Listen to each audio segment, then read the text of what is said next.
मैया आप नहीं दबाती हो पाँव अपने पति के? क्या गला दबाती हो? कौन कौन चरण दबाते हैं अपने अपने पति के? बाकी लोग नहीं दबा। लाल मैया आप नहीं दबाती हो पति के पाँव? सही बता, झूठ ना बोलना। मेरी माँ दबाती हो? पूछेंगे पति से आपके। हे लाल मैया पाँव दबाती हो अपने पति के? आप नहीं दबाती हो मैया? क्यों? लक्ष्मी जी पाँव दबाती हैं कि नहीं नारायण के? बोलो। लक्ष्मी जी सदा भगवान नारायण के चरण दबाती हैं। आप भी लक्ष्मी हो, आपके पति नारायण हैं। अपने पति के पांव दबाओ इसी भाव से कि हम भगवान के चरण दबा रहे हैं। मान लो यही है कि पति भगवान है, तो पति के पांव दबाना, गुरु के चरण दबाना, माता पिता के। आप में से कितने बेटे अपने माँ बाप के पांव दबाते हैं? जो अपने माँ बाप के पांव दबाते हैं वो बेटे हाथ उठाएं। क्यों? भैया आपकी माँ है चश्मा वाले भैया? पिताजी हैं? नहीं। जब थे पांव दबाते थे? सबको पांव दबाना है। जिनके माँ बाप नहीं हैं तो कोई बात नहीं, किसी बड़े बुजुर्ग के चरण दबाओ, कोई दिक्कत नहीं। पर हैं तो अवश्य अपने माँ बाप के चरण सेवा करो। माँ बाप के पांव जरूर दबाना चाहिए। सेवा करना तीसरी भक्ति है। इसलिए ये दास अनिरुद्ध हम वृद्ध माँ के पांव दबाते हैं। अपने माता के, अपने पिता के पांव हम जरूर दबाते हैं। इसलिए आप भी अपने माँ बाप के चरण दबाओ। ठीक है मेरी माँ? गुरु पद पंकज सेवा तीसरी भगति अमान। चौथी भगति मम गुण गण करहि कपट तजि गान। चौथी भक्ति क्या है? भगवान के गुणों का गान करना, ये चौथी भक्ति है। जहां जाओ वहां भगवान की चर्चा करो, भगवान के गुणों का गान करो, भगवान के गुणों का गान करिए, है ना? ये चौथी भक्ति है। भगवान के गुणों का गान क्या?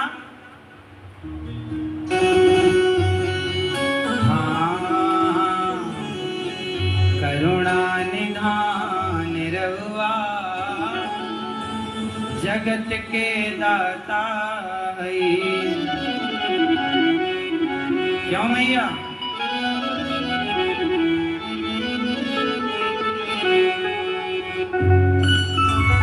करुणा निधान रहुआ जगत के दाता है। श्री भगवान रहुआ जगत के दाता है।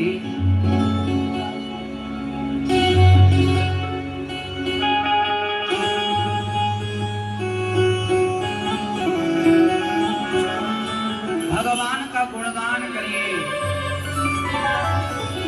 कैसे गुणगान करेंगे?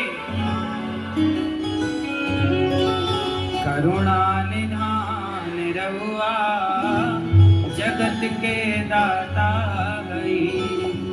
श्री भगवान रहुआ जगत के दाता है।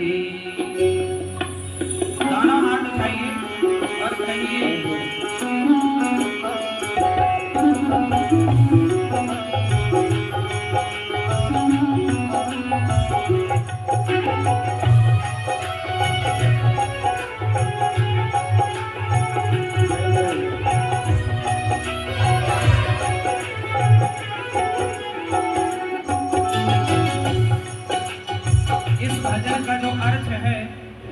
वो ये अर्थ है कि भगवान बड़े करुणा निधान है। रहुआ मतलब आप, हे श्याम सुंदर, हे राघव, आप करुणा से भरे हैं। करुणा निधान रहुआ जगत के दाता हरि। करुणा निधान रहुआ जगत के दाता हरि। करुणा निधान रहुआ जगत के दाता हरि। करुणा निधान रहुआ जगत के दाता हरि। श्री भगवान रहुआ जगत के दाता हरि। श्री भगवान रहुआ जगत के दाता हरि। जय हो।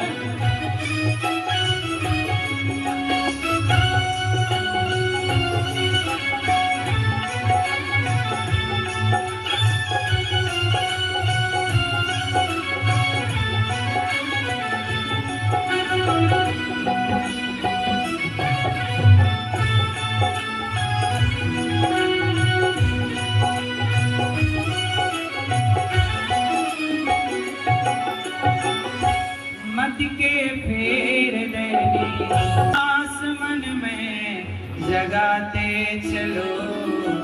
मन से गोविंद गोपाल गाते चलो। काम करो।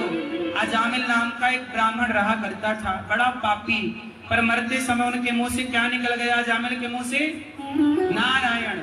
क्या निकल गया? नारायण उनके बेटे का नाम था। अजामिल ने पुकारा, बेटे को था, नाम पुत्र का लिया। परमात्मा ने सुन लिया। हमारे भगवान ऐसे हैं कि आप धोखे से भी भगवान को पुकारो तो भगवान धोखे से भी पुकारे गए नाम को सुनकर कृपा कर देते हैं। इसलिए काम करो पर नाम जपो, खूब नाम जपो। करुणा निधान रहुआ जगत के दाता हरि। हे प्रभु, आप ही जगत के पालनहार हैं। नाम खूब जपना चाहिए। प्रहलाद जी ने कहा 5वीं भक्ति भगवान का नाम जपना है। अच्छा, हिरण्यकश्यपु बड़ा आग बबूला हो गया। हिरण्यकश्यपु ने कहा, अच्छा ये बता तेरा भगवान है कहाँ? कहाँ तेरा भगवान? 6वीं भक्ति षडदमशील विरत बहुकर्मा सज्जनता का भाव रखना 6वीं, सब में ईश्वर को देखना 7वीं भक्ति, जितना मिल जाए उतने में संतुष्ट हो जाना 8वीं भक्ति, भगवान के चरणों में समर्पण कर देना 9वीं भक्ति। हिरण्यकश्यपु ने पूछा, चल बता तेरा भगवान कहाँ है? अच्छा मैया ये बताओ, आपका भगवान कहाँ है? भगवान कहाँ रहते हैं? उत्तर दो। चलो बताओ, आप में से कितने लोगों ने आपने भगवान को देखा है? क्यों मैया, आपने भगवान को देखा? नहीं। मैया, आपने भगवान को देखा? नहीं। क्यों भैया, आपने भगवान को देखा? भैया, आपने भगवान को देखा? नहीं। आप बता, पीछे वाले चश्मा वाले भैया, आपने भगवान को देखा? नहीं। आपने भगवान को देखा? ओ चश्मा वाली मैया, आपने भगवान को देखा? पीछे वाली लाल मैया, आपने भगवान को देखा? जोर से। नहीं। आप लोग कह रहे हैं कि हमने भगवान को नहीं देखा। अच्छा ये बताओ, आप लोग मंदिर गए कि नहीं? जोर से। क्यों भैया, आप मंदिर गए कभी? तो मंदिर किसे देखने गए थे? जोर से। किसे देखा मंदिर में?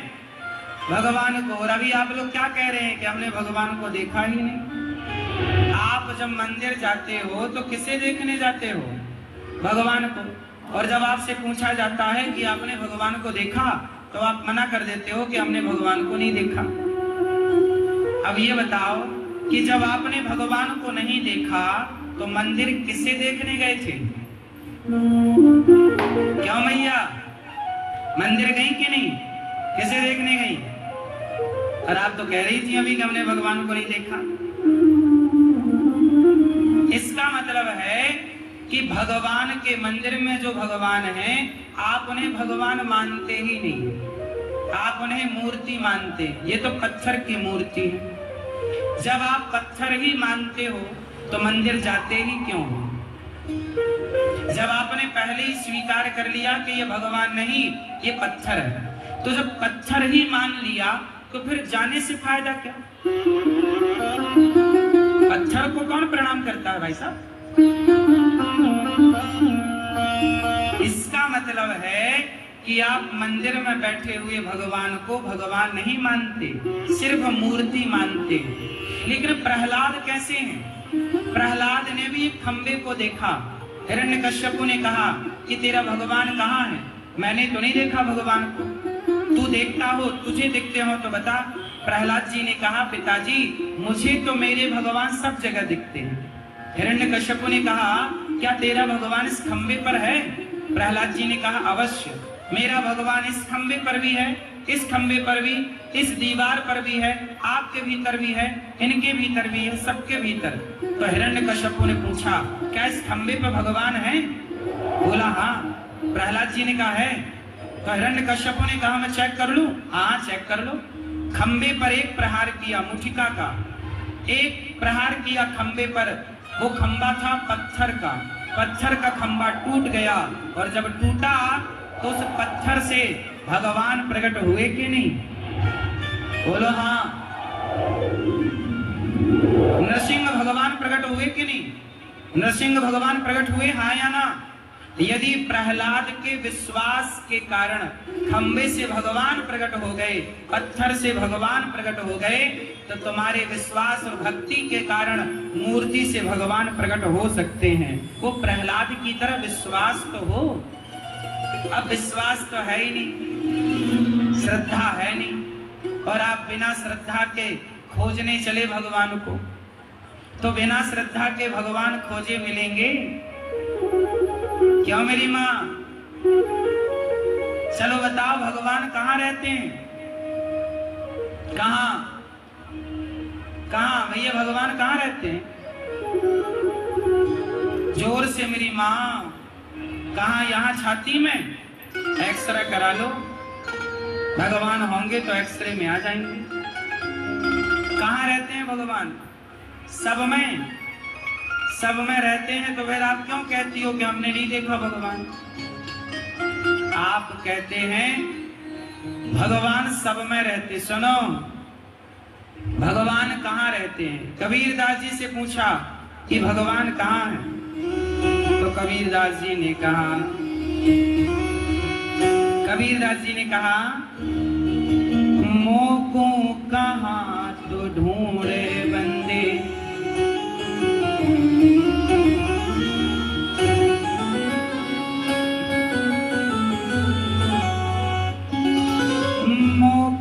कहाँ तो ढूंढे बंदे, मैं तो तेरे पास में, ना तीरथ में ना मूरत में, ना एकांत निवास में,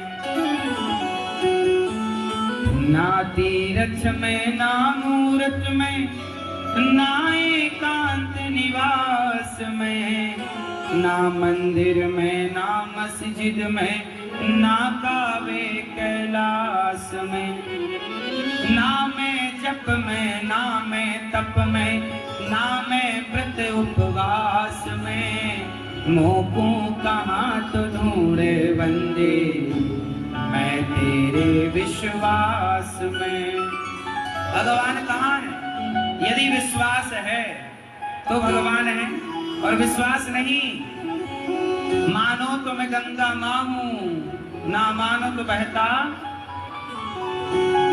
नहीं प्राण में, नहीं पिंड में, ना ब्रह्मांड आकाश में, ना मैं त्रिपुटी भंवर में रहता, सब श्वासों के श्वास में। खोजी हो ये तुरंत मिल जाऊं, खोजी हो ये तुरंत मिल जाऊं, एक पल की ही तलाश में। कहे कबीर सुनो भाई साधु, मैं तो हूँ विश्वास में। मैं कहाँ हूँ? भगवान कहाँ है? क्यों मैया? भगवान कहाँ? ये छोरी के माँ बाप कहाँ गए? ये देखो बेचारी छोरी के माँ बाप गोल हो गए, गायब हो गए, लापता हो गए, जहां हो जल्दी आओ। मोकों कहाँ तो ढूंढे बंदे, मैं तेरे विश्वास में। तो भगवान कहाँ रहते हैं? हाँ, और आपके भीतर क्या नहीं है? आपके भीतर क्या नहीं है? विश्वास नहीं है मेरी माँ। आप कहते हो भगवान को हमने नहीं देखा। अच्छा ये बताओ, प्रहलाद जी के लिए भगवान कहां से प्रकट हुए? जोर से क्यों पीली मैया, ओ चश्मा वाली मैया। प्रहलाद जी के लिए भगवान कहां से प्रकट हुए? खंबे से। खंबा किसका था? पत्थर का था ना। पत्थर से प्रकट हुए कि नहीं? तो मंदिर में जो बैठे हैं वो कौन है? पत्थर है कि भगवान है? यदि पत्थर मानते हो तो पत्थर है, और भगवान मानते हो तो अरे भैया, मान लेने से सब होता है, नहीं होता? आप ये बताओ, कुछ बेटा ऐसे होते हैं जो अपनी माँ को घर से निकाल देते हैं, अपनी माँ को माता नहीं कहते, अपनी माता को माता नहीं समझते। और ये दास अनिरुद्ध, हमारे पास 299 वृद्ध माएँ हैं, लगभग 300। उन माओं से हमारा क्या रिश्ता है? कोई संबंध नहीं, खून का कोई रिश्ता नहीं है। लेकिन हमारी वो माएँ जिनसे हमारा कोई खून का संबंध नहीं है, लेकिन हम उनके बेटा बनकर और वो हमें अपना बेटा मानकर रहते हैं।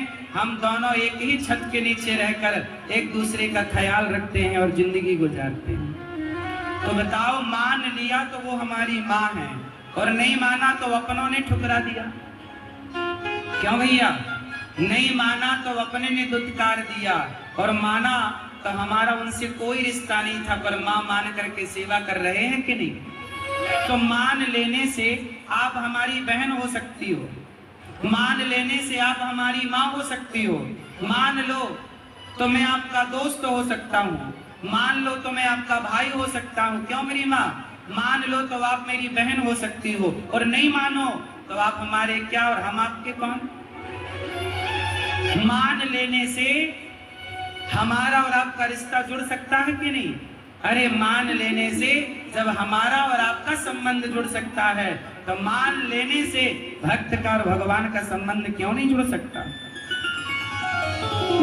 मान लेने में बुराई क्या है?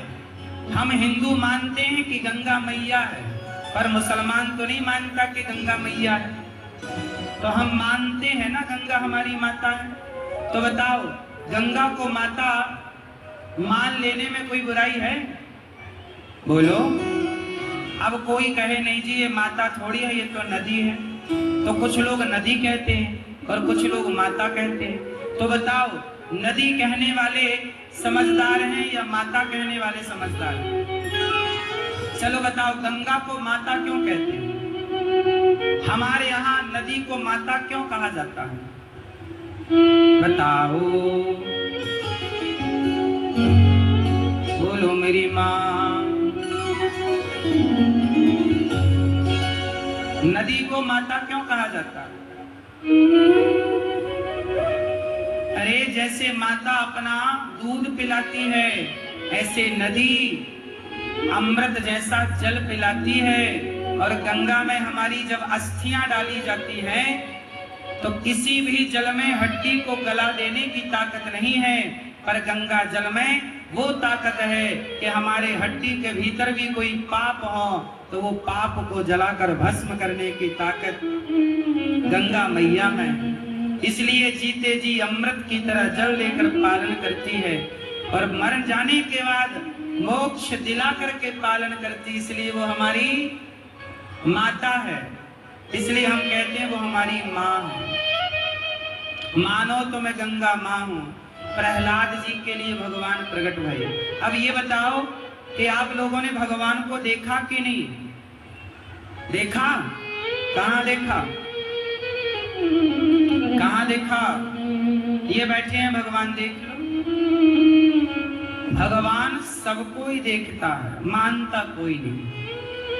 चलो, प्रहलाद जी से हिरण्यकश्यपु ने कहा कि तेरा भगवान कहाँ है तो मुझे क्यों नहीं दिखता। हिरण्यकश्यपु बोला कि तेरा भगवान मुझे क्यों नहीं दिखता प्रहलाद। अच्छा बताओ, भगवान है तो दिखते क्यों नहीं? बोलो, भगवान है तो दिखाई क्यों नहीं पड़ते? सुनो, ये बताओ, दूध में मक्खन है या नहीं? जोर से, क्या दिखाई पड़ता है? नहीं। क्या करने से दिखता है? दूध को दही बनाओ, दही का मंथन करो, फिर मक्खन मिलेगा। जैसे दूध से मक्खन तक पहुंचने का एक प्रोसेस है, एक विधि है। जैसे दूध से मक्खन तक जाना है तो एक प्रोसेस के द्वारा, विधि के द्वारा पहुंचा जा सकता है। उसी तरह भगवान तक पहुंचना है तो भक्ति के द्वारा पहुंचा जा सकता है। जैसे दूध में मक्खन है पर दिखता नहीं है, उसी तरह कण कण में भगवान है पर दिखाई नहीं पड़ते। देखना हो तो दही का मंथन करने से मक्खन प्रकट होता है। ऐसे प्रहलाद जी ने ऐसी भक्ति की तो भगवान खंबे से प्रकट हो गए। ये भक्ति का प्रभाव है। प्रहलाद जी के लिए प्रहलाद जी ने प्रकट किया भगवान को, हिरण्यकश्यपु को मार दिया भगवान ने। नरसिंह भगवान ने हिरण्यकश्यपु को मारकर धर्म की स्थापना की। भगवान ने कहा प्रहलाद जी कुछ मांग लो हमसे। प्रहलाद जी ने कहा प्रभु कुछ ना मांगूं आपसे, ऐसी कृपा करो कि कभी आपसे कुछ मांगने की जरूरत ही ना पड़े। भगवान से कभी कुछ मांगना नहीं चाहिए। अपने आप को ऐसा बनाओ, इतनी कम जरूरत वाला व्यक्ति बनाओ कि आपको किसी के आगे हाथ ना फैलाना पड़े। अच्छा, भगवान से मांगना सही है कि गलत है? क्यों मैया? मैया, भगवान से मांगना सही है या गलत है? जोर से। अपने आप को ऐसा बनाओ कि भगवान से भी कुछ ना मांगना पड़े। चलो बताओ, सुदामा जी इतने गरीब थे, क्या आप में से कोई सुदामा जी की तरह गरीब है? क्या आज सुदामा की तरह कोई गरीब है? सुदामा की तरह कोई गरीब है? लेकिन इतने गरीब होने पर भी सुदामा जब द्वारिका गए तो कृष्ण से कुछ लेने नहीं गए, बल्कि 4 मुट्ठी चावल देने के लिए गए थे। बताओ, भगवान कृष्ण से सुदामा ने लिया या दिया? बोलो मेरी माँ, दिया। सुदामा इतने गरीब थे, पर गरीब होने के बाद भी ऐसे थे कि उन्होंने भगवान से भी कुछ नहीं मांगा। हम क्यों मांगे? हे विधाता, जो आपने दिया है क्या वो कम है? अच्छा ये बताओ, आपको भगवान ने क्या दिया है? क्यों? आपको भगवान ने क्या दिया है? मैया, हे मैया, आपको भगवान ने क्या दिया है? क्या दिया बताओ? कुछ नहीं दिया। क्या दिया है? भगवान ने हमें देखने को आंख दी, सुनने को कान, सुंदर सा शरीर दिया। जो दिया है हम उसी का कर्जा नहीं चुका सकते, तो भला और मांगने के अधिकारी हम कहाँ हैं? इसलिए हम मांगते नहीं है। जो दिया है क्या वही कम है?